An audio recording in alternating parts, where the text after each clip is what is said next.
صلی اللہ علیہ وسلم کے بھی دے دیتا ہے. ہر آدمی ماں باپ کے ذریعے پیدا ہوتا ہے. اگر پیدا کرنا چاہے تو جناب عیسیٰ کو بغیر باپ کے پیدا کر دیتا ہے.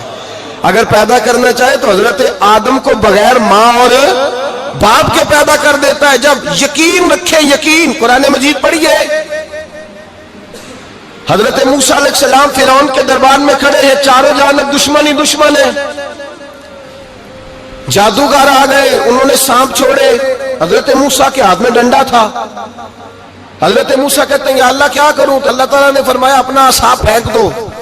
کہنا چاہیے تھا نا کہ یا اللہ ایک ہی تو شے ہے, اتنے سانپ ہے, بچانے کے لیے ڈنڈا ہے وہ پھینک دوں. ڈنڈا پھینکا جاتا ہے, سانپ کو دیکھ کر کے قابو کیا جاتا ہے. یہ میرا اور آپ کا ذوق ہے نا, لیکن انبیاء کرام کا انداز ملاحظہ کیجئے میرے عزیزو. اللہ فرماتے ہیں ڈنڈا, اے موسیٰ ڈال دے اپنا عصا. پہلے نہیں فرمایا کہ سانپ بن جائے گا, فرمایا بس تو ڈال دے. میں اور آپ ہوتے ہیں تو سانپ سامنے ہے, ڈنڈا ہاتھ میں ہے, ہم کہیں گے عجیب بات ہے, یہی تو دفاع کی چیز ہے, اسی کو ڈال دوں تو بچوں گا کیسے؟ کہا ڈال دو. تو حضرت موسیٰ نے ڈال دیا. کہا میرے رب کا حکم ہے تو میرے لیے بہتر ہی ہوگا. اللہ فرماتے ہیں جب موسیٰ نے ڈالا تو میں نے اس ڈنڈے کو, اس عصا کو اژدہا بنا دیا. اب کبھی عصا بھی اژدہا بنے, کبھی چھڑی بھی بہت بڑا اژدہا بنی ہے, لیکن قرآن کہتا ہے جناب موسیٰ نے ڈالا تو اللہ نے اژدہا. بلکہ اس سے پیچھے چلیے, عورتیں کمزور یقین کی ہوتی ہیں نا. جناب موسیٰ پیدا ہوئے تو اللہ فرماتے ہیں میں نے موسیٰ کی ماں کے دل میں بات ڈالی, ماں کے دل میں صندوق میں ڈال کے تو اس کو دریا میں بہا دے. اور بھائی صندوق میں کہہ سکتے ہیں نا آکسیجن کیسے جائے گی, اور دریا میں بچے بچنے کے لیے ڈالے جاتے ہیں کہ ڈوبنے کے لیے ڈالے جاتے ہیں. ماں کے دل میں یقین کمزور نہیں تھا اماں کا. انبیاء کے ماں باپ موحد ہوتے ہیں, دین کو ماننے والے. ماں کے دل میں اللہ نے بات, اللہ قرآن میں کہتے میں نے وحی کی, میں نے القاء کیا, میں نے بات ڈالی.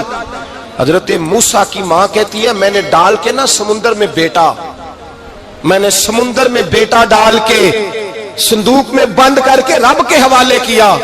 آپ فرماتے ہیں میرے مالک کا بھروسہ کیا تو پھر میرے مالک کا کام دیکھو, کمال دیکھو. میں نے دریا میں ڈالا, اللہ نے فرعون کے گھر میں میرے بیٹے کی پرورش کرا دی. یہ یقین کہ حضرت موسیٰ کے پاس قوم آئی, قرآن پڑھیے. کہا جناب پانی چاہیے. وَإِذِ اسْتَسْقَىٰ مُوسَىٰ لِقَوْمِهِ, موسیٰ نے اپنی قوم کے لیے پانی مانگا. ہم نے کہا فَانْفَجَرَتْ مِنْهُ اثْنَتَا عَشَرَةَ عَيْنًا, اپنا ڈنڈا پتھر پہ مارو. عقل والا آدمی ہوتا تو اڑ جاتا, کہتا یا اللہ پتھروں سے بھی کبھی پانی نکلا ہے؟ اضرب بعصاک الحجر, مارو پتھر پہ ڈنڈا. اللہ کے نبی نے منٹ نہیں لگایا, ٹھا کر کے ڈنڈا لگایا. فَانْفَجَرَتْ مِنْهُ اثْنَتَا عَشَرَةَ عَيْنًا. اللہ فرماتے ہیں جناب موسیٰ نے ایک عصا مارا, میں نے 12 چشمے جاری کر دیے. تو لے تو اللہ کرتا ہے, اللہ کہتا ہے پڑھ نماز روزی دوں گا, کہتا ہے سوچتا ہوں. اللہ فرماتا ہے آجا مسجد میں تیرا ہو جاؤں گا, کہتا ہے دیکھتا ہوں. رب فرماتا ہے تو میرے محبوب کی غلامی کر, میں تجھے محبوب بنا لوں گا. تو کہتا ہے تھوڑا بڑا ہو کے داڑھی رکھنی ہے, ابھی سیانا ہو کے میں ذرا سرٹیفکیٹ لے لوں اسرائیل سے کہ کتنے سالوں کے بعد آئیں گے, پھر شروع کروں گا. پروگرام بنا رہا ہے, ابھی تو ارادے میں ہے. اللہ کے پیغمبر کا ڈنڈا, اور اس سے زیادہ آگے بات ہو گئی. پیچھے فوج لگی ہوئی ہے فرعون کی, مجمع ہے, ہزاروں لاکھوں کا لشکر لے کے, تلواریں, نیزے. فرعون پیچھے, آگے دریا آ گیا. حضرت موسیٰ علیہ السلام کھڑے ہیں, اب کدھر جائیں؟ اللہ پاک نے فرمایا مارو ڈنڈا. کہاں؟ پانی پہ ڈنڈا مارو. اب حضرت موسیٰ علیہ السلام پانی پہ ڈنڈا مارے تو پانی ابلے گا, اس سے زیادہ کیا ہوگا؟ پہلے پتھر پہ ڈنڈا مروایا تو پانی نکلا, اب پانی پہ ڈنڈا مروایا. فَإِذْ فَرَقْنَا بِكُمُ الْبَحْرَ فَأَنْجَيْنَاكُمْ وَأَغْرَقْنَا آلَ فِرْعَوْنَ. اللہ فرماتے ہیں موسیٰ نے پانی پہ ڈنڈا مارا تو میں نے پانی میں رستے بنا دیے. ایک جگہ ڈنڈا مارا تو پانی نکل آیا, دوسری جگہ عصا مارا تو پانی خشک ہو گیا. 12 چشمے بن گئے, 12 رستے بن گئے دریا میں سے. حضرت موسیٰ علیہ السلام گزر گئے, اور اللہ فرماتے ہیں فرعون بھی آیا تو اسے میں نے غرق کر دیا, اور وہ کھڑا دیکھتا ہی رہ گیا کہ بنا کیا ہے. یہ تو بات ہے حضرت موسیٰ کی, میرے مصطفیٰ کے غلام. حضرت سعد بن ابی وقاص قادسیہ کی جنگ کے لیے نکلے, رستے میں دریائے نیل آ گیا. حضرت سیدنا سعد بن ابی وقاص اب کہاں سفر طے کر کے آئے, کہتے ہیں پتہ ہی نہیں تھا کہ دریا آ جائے گا. اب دور دور تک پل کوئی نہیں. صحابہ کہتے ہیں دشمن للکار رہا. حضرت سعد بن ابی وقاص دریا کنارے کھڑے ہوئے, ایمان, یقین اور استقامت, ڈٹ گئے. کہنے لگے او دریا, اگر تو حضرت موسیٰ کی نافرمان قوم کو رستہ دے سکتا ہے, محمد عربی کے وفادار نوکر ہیں, ہم تو رسول اللہ کے ماننے والے ہیں. دشت تو دشت ہے, دریا بھی نہ چھوڑے ہم نے, بحر ظلمات میں دوڑا دیے گھوڑے ہم نے. فرمایا چھوڑ رستہ. صحابہ کہتے ہیں اس وقت ہم نے نعرے لگائے جب دریا نے رستہ ہی چھوڑ دیا. کہتے ہیں پھر اللہ رسول پر ہم ذکر کرنے لگے, درود پڑھنے لگے, دریا سے رستے بن گئے. فرماتے 10,000 کا لشکر گزر گیا.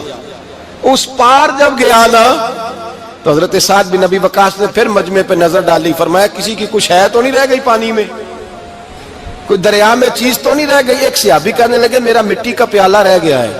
یار ذرا دیکھیے انداز دیکھیے, مٹی کا پیالہ. او یار چھوڑ پرا, مٹی کا پیالہ کیا ہوتا ہے؟ اب تو مٹی کے پیالے کی بات کرے گا, چھوڑ دے, کیا کرتا ہے؟ اس نے کہا پیالہ میرا رہ گیا ہے. تو حضرت سعد بن ابی وقاص کہنے لگے کیوں ہمارا پیالہ رہ جائے, ہم رسول اللہ کے نوکر ہیں. ایمان, یقین اور استقامت کی دولت. پھر دریا کی طرف دیکھا, کہنے لگے چل یار ہمارا پیالہ بھی واپس کر دے. صحابہ کہتے ہیں دریا کی لہر آئی اور پیالہ بھی واپس کر گئی. اور میرے بھائی جب ایمان کی دولت, یقین کی دولت, اعتماد کی دولت, جو بابا کہتا ہے نا کہ معاذ اللہ تعالیٰ الو کا خون لے آؤ اور شیر کی کھلڑی لے آؤ, میں کالا پیلا نیلا جادو کروں گا, اس پر لوگ دوڑ کے جاتے ہیں, 50-60 ہزار روپیہ بھی دے آتے ہیں دوڑ کے. اور اگر کہا جائے کہ مسجد آؤ 4 رکعت نماز پڑھو, حاضری دو مسجد کی, تو کہتے ہیں معرفت والے ہیں. معرفت والے نمازیں نہیں پڑھتے, وہ کون سی معرفت ہے؟ یہاں اللہ کی بارگاہ میں جھکنے کا, چونکہ یہ لیٹ ہے نا, یہ پتہ نہیں جنت میں جا کے ملے گا, کب ملے گا, معاذ اللہ. لوگ دنیا داری کے معاملے میں پس جاتے ہیں. حکمران نے وعدہ کر دیا ہے سڑکیں پکی ہو جائیں گی, خوشحالی ہو جائے گی, موجیں لگ جائیں گی, لوگ لائنوں میں کھڑے ہیں ووٹ دینے کے لیے. اور تیرے رب نے کہا ہے تو مجھ سے ڈر جا, میں تیری دنیا بھی اچھی کر دوں گا, آخرت بھی اچھی کر دوں گا, تو ادھر آ میری بارگاہ میں جھک. لوگ اعتماد اور یقین کو اوہام پرستی کا شکار ہیں, ہم لوگ وہم کا شکار ہیں. ہم لوگ بدشگونی ایسے ہو جائے گا, ویسے ہو جائے گا, ہم ان چیزوں کا شکار. بھائی اعتماد کی دولت پیدا کریں, یقین اپنے اندر پیدا کریں, ایمان پیدا کریں, ڈٹ جائیں رب رسول کا نام لے کر. حضرت عمر کا زمانہ تھا, مصر فتح ہو گیا, حضرت عمر بن عاص گورنر بنے. رواج یہ تھا مصر کے اندر کہ ایک دریا چلتا تھا, دریائے نیل, اور سارے مصر کا انحصار اسی دریا پہ تھا. فصلوں کو پانی بھی لگتا اسی سے, جانور بھی اسی سے پانی پیتے, کھیتیاں بھی اسی سے سیراب ہوتی.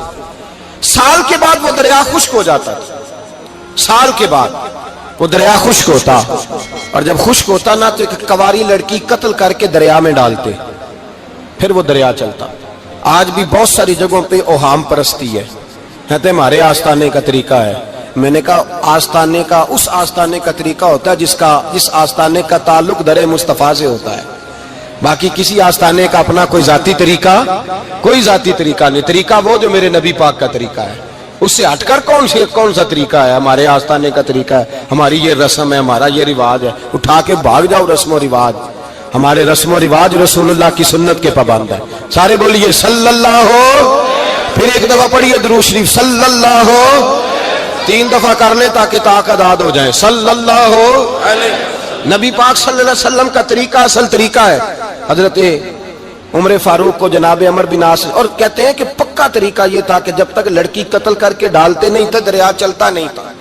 حضرت عمر کو خط لکھا کہ حضور یہ معاملہ ہے, اور لوگ مجھے یہی کہتے ہیں. میں نے لوگوں کو سمجھایا ہے کہ اسلام ظلم کا حکم نہیں دیتا, ظلم کی اجازت نہیں دیتا, کیسے لڑکی قتل کی جائے. اب آپ بتائیں کیا کرنا ہے. حضرت عمر ایمان, یقین, استقامت, پہاڑ ہے یہ لوگ. حضرت عمر نے 2 خط لکھے, ایک حضرت عمر بن عاص کے نام, دوسرا دریائے نیل کے نام. 2 خط لکھے, ایک خط لکھا دریا کے نام, ایک خط لکھا عمر بن عاص گورنر کے نام. گورنر کے نام خط لکھا تو فرمایا جتنے یہودی ہیں, عیسائی ہیں, کمزور ایمان والے, سب کو دریائے نیل پہ لے جا, اور میرا یہ دوسرا خط دریا میں ڈال دے اور سب کے سامنے ڈالنا. کہتے ہیں یہ خط پڑھنا چاہے تو تجھے اجازت بھی ہے, سنیے اور سر دھنیے اور سوچئے کہ اصل کمزوری کہاں آئی ہے. رمضان کے سب سے پہلے جمعے میں سب سے اہم موضوع چھیڑا ہے، کمزوری اور نقص واقعہ کہاں ہوا ہے؟ حضرت سیدنا عمر بن خطاب رضی اللہ تعالیٰ عنہ نے دریا کو مخاطب کر کے لکھا، ہو دریا، اگر تو کہتا ہے نا کہ لڑکی قتل کر کے پھینکی جائے گی تو میں رسول اللہ کا ماننے والا ہوں، میں ظلم نہیں ہونے دوں گا، ہمیں تیرے پانی کی ضرورت ہی کوئی نہیں، تو بے شک پانی نہ دے، اور اگر تو اللہ کے حکم سے بہتا ہے، اگر تو اللہ کے حکم سے بہتا ہے تو پھر اللہ کا بندہ اور مصطفیٰ کا غلام عمر تجھے حکم دیتا ہے کہ فوراً بہنا شروع کر دے، فوراً منٹ نہ لگانا۔ حضرت سیدنا عمر بن عاص فرماتے ہیں لشکروں کے لشکر لے کے میں دریائے نیل پہ پہنچا اور بھرے مجمع میں جناب عمر کا خط میں نے ڈالا تو دریا نے بہنا شروع کر دیا۔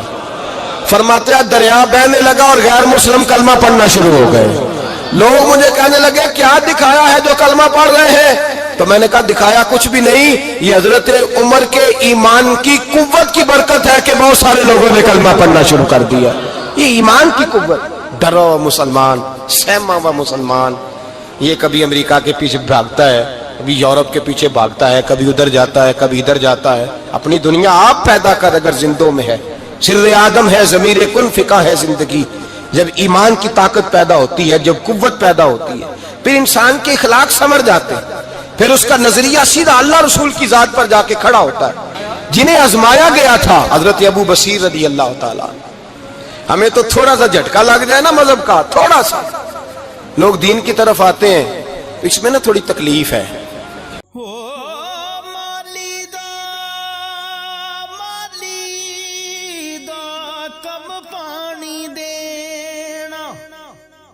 پر مشکاں پاوے ہو مالک دا کم پھل پھل لاوے یا نہ لاوے۔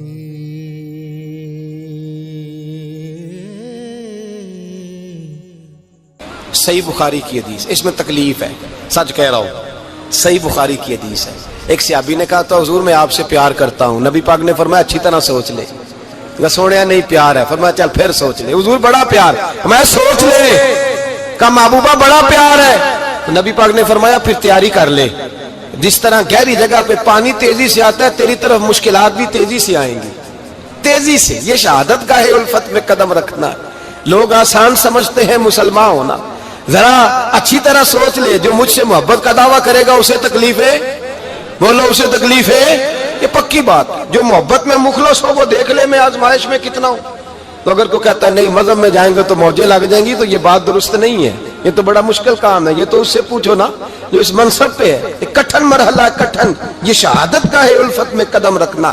لوگ آسان سمجھتے ہیں مسلمان ہونا، روتا ہے فلک برسوں، پھر جا کے یہ حالات درست ہوتے ہیں۔ تو بھائی یاد رکھیں اور سمجھیں، حضرت ابو بصیر رضی اللہ تعالیٰ عنہ، نبی پاک صلی اللہ علیہ وسلم نے نہ طے کر لیا کفار کے ساتھ، حدیبیہ کی جنگ ہوئی تو فرمایا اگر کوئی مسلمان مکے چلا جائے گا تو کافر کہنے لگے ہم واپس نہیں کریں گے، اور اگر کوئی کلمہ پڑھنے والا ستایا ہوا مسلمان مدینے آئے گا تو مسلمانوں کو واپس کرنا پڑے گا مسلمان اپنا بندہ نہیں رکھ سکتے، اور مسلمانوں کا کوئی شخص غلطی سے بھی مکے چلا گیا تو مکے والے واپس نہیں کریں گے۔ حضرت ابو بصیر رضی اللہ تعالیٰ عنہ صحابی تھے، باپ نے، بھائی نے، محلے والوں نے قید کیا ہوا تھا کلمہ پڑھنے کی وجہ سے، پیروں میں زنجیریں تھیں، بیڑیاں تھیں، کسی طریقے سے جیل توڑ کے دوڑے مدینے پہنچے۔ کہتے ہیں رستے میں کسی آدمی کے ساتھ گھوڑے پہ کچھ دیر بیٹھا پھر پیدل چلا، صحابہ کہتے ہیں اتنا دردناک منظر بڑا کم ہم نے دیکھا، ابو بصیر جس گلی سے گزرتے وہاں خون پھیل جاتا، ان کی ٹانگیں خون سے کٹتی، وہ زنجیریں بندھی ہوئی، در رسول پہ حضور میں بھاگ کے آیا ہوں۔ کہتے ابھی نبی پاک صلی اللہ علیہ وسلم ان کی بات سن ہی رہے تھے کہ پیچھے سے قریش کے 2 سپاہی بھی آ گئے، کہنے لگے یہ بھاگ کے آیا ہے اور آپ کا وعدہ تھا کہ آپ واپس کریں گے۔ چشم زدن میں ذرا سوچنا، چشم زدن میں تھوڑی دیر کے لیے غور کرنا کہ ہمیں ہمارا استاد، ہمارا پیر دھتکار دے کہ جا دوڑ جا، تو کہتے ہیں بسم اللہ جناب یہ جا رہے ہیں۔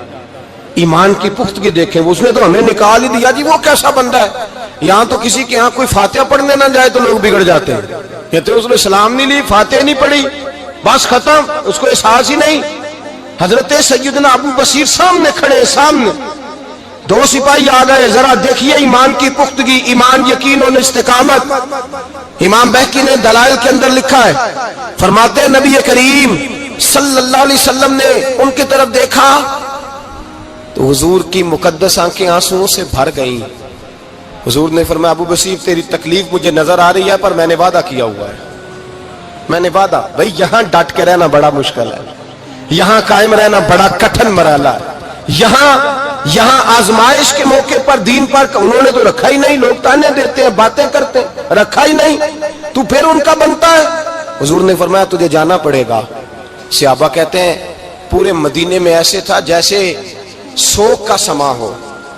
جب وہ دو سپاہی حضرت ابو بصیر کو پکڑ کے لے جا رہے تھے تو وہ پلٹ پلٹ کے پیچھے دیکھتے تھے، پلٹ پلٹ، پیروں میں خون ہے، آنکھیں آنسوؤں سے بھری ہوئی۔ فرماتے ہیں جب وہ پلٹ رہے تھے تو مدینے کی گلیاں بھی رو رہی تھی۔ میرے نبی پاک جب وہ آنکھوں سے اوجھل ہو گئے تو حضور بیٹھ گئے زمین پہ، نبی پاک نے رونا شروع کر دیا۔ فرمایا اللہ تو نے اس شخص کی مدد فرمانی ہے، اس پر کرم کرنا ہے، اللہ اس کا خیال فرمانا، اس کے لیے دعا کی۔ حضور روئے۔ حضرت ابو بصیر باہر نکلے تو وہ جو کافر تھے نا وہ کہنے لگے تو بڑا بنتا تھا ان کا، انہوں نے تجھے رکھا نہیں، تجھے رکھا بھی نہیں۔ تو حضرت ابو بصیر نے تھپڑ مارا منہ پہ، کہنے لگے میں وہ نہیں جو تھوڑی سی بات سے بدل جاؤں، ایمان، یقین اور استقامت کی دولت ملی ہوئی ہے۔ آپ فرمانے لگے میرا تو ایمان اور پختہ ہو گیا ہے کہ میرا نبی اپنے وعدوں کا بڑا پابند ہے، میرا رسول اپنے وعدوں کا بڑا پابند ہے۔ حضرت ابو بصیر کہتے ہیں مدینے کی سرحد گزر گئی تو میں نے کھینچی تلوار، ان میں سے ایک سپاہی، اب آؤ میرے مقابلے میں جس نے آنا۔ ایک کو مارا، دوسرا بھاگ گیا۔ فرماتے اب میں مکے جا نہیں سکتا تھا، جاؤں گا تو وہ زیادہ ماریں گے، مدینے حضور نے قبول نہ فرمایا۔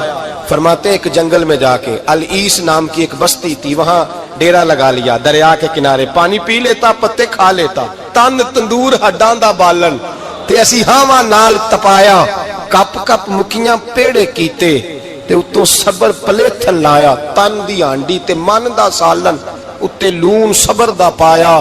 غلام فریدا وے میں ساری تیری، غلام فریدا وے میں ساری تیری، تینوں اجے یقین نہیں آیا۔ فرماتے سالوں پتے کھائے، اب جو بھی وہاں سے تنگ ہوتا وہ میرے پاس آ کے پناہ لیتا، جس کو مکے والے مارتے میرے پاس آ کہتے تانے دینے والے آ کے کہتے ہو تم کس طرح کے نوکر ہو، تمہیں تو انہوں نے رکھا ہی نہیں۔ ہم نے کہا چپ کر جا، وہ ہمارے آقا ہیں، وہ ہمارے آقا ہیں، رکھے تب بھی ٹھیک ہے، نہ رکھے اللہ اکبر۔ ایمان دیکھو، قوت دیکھو، جڑیاں خصماں دی وچ رضا وسن، پاگ جاگ جاندے انہاں گولیاں دے تے میں گڈی ہتھ ڈور سجن دے، او جنج رکھے اونج رہنا، واجب نہیں جے وچ شریعت مندہ خصم نو کہنا۔ فرمایا بس ٹھیک ہے، جس طرح حضور راضی ویسے ہی ہم راضی۔ حضرت ابو بصیر رضی اللہ تعالیٰ عنہ کے پاس 300 صحابہ اکٹھے ہو گئے، 300۔ حضرت ابو بصیر جب مدینے کی سرحد سے گزر رہے تھے نا تو نبی پاک نے ایک آواز دی تھی، فرمایا ابو بصیر ایک وقت آئے گا کہ میرا پیغام تجھ تک پہنچے گا، ایک ٹائم آئے گا۔ حضرت ابو بصیر سے جب کوئی کہتا نا کہ زندہ کس بات پہ ہو تو فرمانے لگے مصطفیٰ کے فرمان پہ بڑا یقین ہے، بلاوا آئے گا، مجھے بلاوا، مجھے یقین ہے کہ مجھے بلاوا، بڑی امید ہے سرکار قدموں میں بلائیں گے، اور کرم کی جب نظر ہوگی مدینے، مجھے یقین ہے کہ مجھے بلاوا۔ حضرت ابو بصیر رضی اللہ تعالیٰ عنہ فرماتے ہیں کہ وقت گزرتا گیا، 300 لوگ کٹھے ہو گئے۔ جب کوئی مسلمانوں کا قافلہ مکے کے پاس سے گزرتا تو مکے والے لوٹ لیتے تھے۔ حضور نے بھی اجازت دی مدینے والوں کو، اگر ان کا قافلہ کوئی آئے تمہیں بھی حملے کی اجازت ہے، کفر کا مال مال غنیمت ہے۔ حضرت ابو بصیر کہتے ہیں جب بھی ہمارے قریب سے وہ رستہ تھا شام کی طرف جانے کا، جب بھی کافر گزرتے ہم ان کے قافلے پکڑ لیتے، لوٹتے، ہم بھی ان کو اس طرح کی سزا دیتے جو مسلمانوں کو دیتے تھے۔ فرماتے ان کا جینا محال ہو گیا، ہاتھ باندھ کے نبی پاک کی بارگاہ میں گئے، کہنے لگے یہ شرک ختم فرما دیں اور آپ ان کو بلا لیں، بلا لیں۔ حضرت ابو بصیر فرماتے ہیں میں بوڑھا آدمی تھا، دن بھر میں کام کرتا، محنت کرتا، اس علاقے میں کھیتی باڑی کرتا، جب رات ہوتی تو میں کسی پہاڑ کے ٹیلے پہ بیٹھتا اور مدینے کی جانب منہ کر لیتا اور میں انتظار کرتا بلاوا کب آئے گا، کب حضور کا پیغام آئے گا، میں انتظار کرتا۔ حضرت ابو بصیر رضی اللہ تعالیٰ عنہ بیمار ہو گئے، شدید بیمار، سخت بیمار تھے تو قریش نے شیخ ختم کی۔ حضرت ابو ہریرہ کہتے ہیں نبی پاک نے 2 صحابہ کو روکا دیا، فرمایا جاؤ اسے جا کے کہو آ جائے۔ اسے کہو آ جائے. صحابہ کہتے ہیں ہم پہنچے تو ان کا آخری وقت چل رہا تھا, آخری ہجکیاں تھیں. ایمان اور یقین دیکھو, آخری ہجکیاں. لوگ کہتے ہیں ابو بشیر وقت آ گیا, وہ کہتے ہیں نہیں ابھی وقت نہیں آیا, وقت تب آئے گا جب نبی پاک کا بلاوا آئے گا. حضور کا وعدہ تھا وقت تب آئے گا جب میرے نبی کا بلاوا آئے گا, ابھی بلاوا نہیں آیا. تو ابو بشیر کا وقت بھی نہیں آیا. صحابہ کہتے ہیں ہم نے جا کے رکا تھمایا, اٹھنے کی بھی طاقت نہیں تھی. جب حضور کا رکا لیا نا تو دونوں یوں مٹھیاں بند کر لی, گویا جھوم جھوم کے نعرے لگانے لگے آؤ دیکھو میرے نبی کے وعدے کتنے سچے ہیں, آؤ دیکھو حضور کے وعدے. چومتے حضور کا نامہ, سر پہ رکھتے, سینے سے لگاتے, اور کہتے ہیں پھر بلند آواز سے کلمہ پڑھنے لگے. کہنے لگے حضور میں حاضر ہوا, یا رسول اللہ میں آیا. کہتے ہیں بلند آواز سے کلمہ پڑھا اور ان کی روح پرواز کر گئی, ان کی روح پرواز کر گئی. نبی رحمت صلی اللہ علیہ وسلم کے غلاموں کا یقین, اعتماد اتنے اعلیٰ درجے کا. کمزور مسلمان, دائیں بائیں دیکھتا مسلمان, کفر کے وعدوں پر اعتبار کرتا, یہودی عیسائی اور سکھ کے وعدوں پر اعتبار کرتا, دنیا دار ٹھگ اور چور کے وعدوں پر اعتبار کرتا, یہ رب کریم کے وعدے پر اعتبار نہیں کرتا. یہ اللہ رسول کے ساتھ اپنی توجہ کو مبذول نہیں کرتا. میرے رسول کریم سید عالم صلی اللہ علیہ وسلم کے غلاموں نے اعتماد کر کے, یقین کر کے ہمیں بتلایا ہے کہ جب تیرے پاس یقین کی دولت ہوتی ہے پھر تو دنیا کا طاقتور آدمی ہوتا ہے. جب تیرے پاس ایمان کی قوت ہوتی ہے تو دنیا کا سب سے مضبوط شخص ہوتا ہے. اپنے آپ کو مضبوط کریں, اپنے اندر ایمان کی توانائی پیدا کریں. یہ جھوٹے وعدوں پر, جھوٹی تسلیوں پہ اپنے آپ کو زندہ نہ رکھیں, نہ دیکھیں دائیں بائیں کیا ہو رہا ہے. توجہ سیدھی اللہ رسول کی جانب رکھیں, مضبوط ایمان پیدا کریں, تگڑا, دانائی والا.